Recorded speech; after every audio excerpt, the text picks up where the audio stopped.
you know, we joke, but I don't think we're too far off when we call her Saint Eva.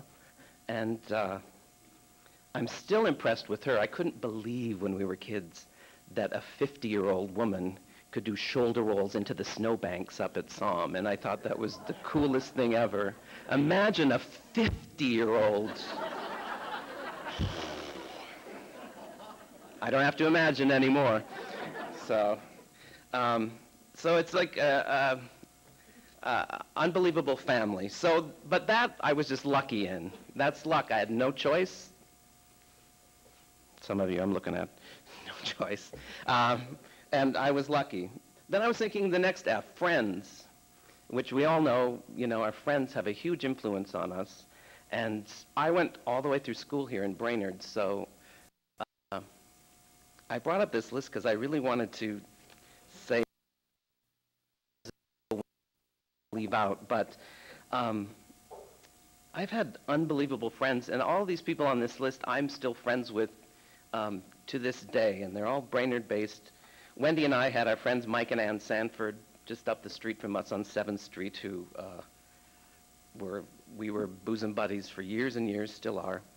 And I went to Edison Elementary School, gained people like Gail Anderson, who is still a dear friend. Went on to Washington, added to the cadre with people like Brad Hansen, Pam Query, Leslie Goodwin, who I saw earlier today, working here, Leslie Hobson now. And on to high school with people like Mary Hennon, Tammy Deutsch, Randy Schultz, who unfortunately passed, I think about a year ago. And even some people from Franklin became my friends.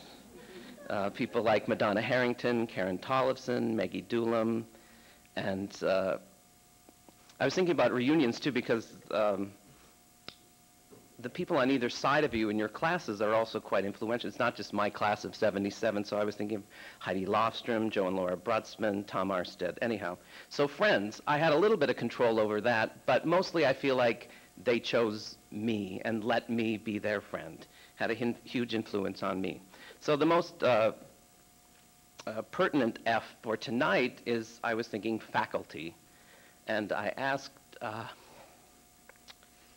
the three clearly most influential people on me in high school from faculty to be here tonight. Unfortunately, one of them, Andre Lamore, the drama teacher, hurt his back and called me today, and he couldn't make it, but I will bring him up. But in attendance is Dean Trespass, who is my band director, and Tom Rawson, who is my choir director. And obviously quite a bit beyond that. Let me talk about Mr. Trespass first, since I knew him first, or I knew of him first. We quaked in our boots about Mr. Trespass, Mr. Trespass. The symphonic band was, and I hope still is, quite a storied group. And in junior high, auditioning for symphonic band was just an unbelievably scary thing, and whatever. I got in, but I remember even before that, in the summer you used to be able to hear, I don't know if they have summer marching anymore, but we on South 7th Street could hear the marching band in the summertime. We could hear the drums and the cadences as they marched around the streets and practiced even before school was in. And it's like, I think I got hooked on marching band way back then. So, but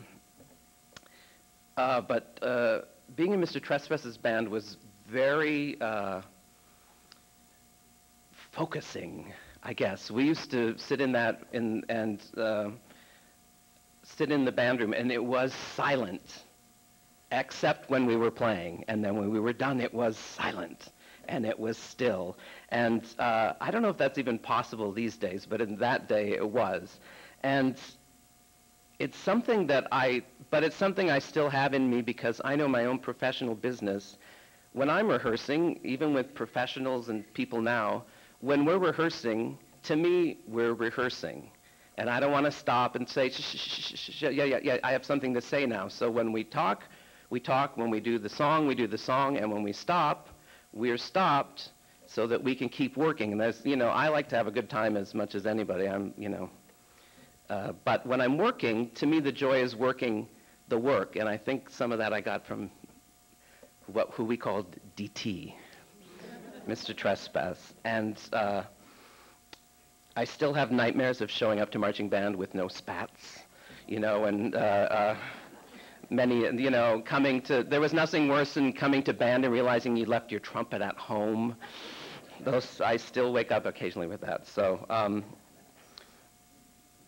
I think discipline and focus are two things I still have very clearly in me from Mr. Trespass. Then I was also in the a cappella choir, and Mr. Tom Rawson was his first year, and when I was in choir here, he had just started, and we used to laugh. He would always say, we're the same generation. He was fresh out of college, and we were like, ha, ha, you're so old. It's incredible. Yeah, we're the same age, yeah. And now look at us, we look like twin brothers, so it's like, it's a little scary. But I remember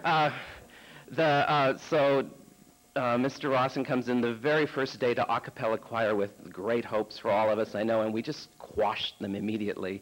Because I remember that you handed out a Bach fugue, All Breathing Life, and was just so excited. He'd heard the records, he'd heard the a cappella choir from Brainerd, and he knew we were good, and he sat it down, and we were just going to read through it.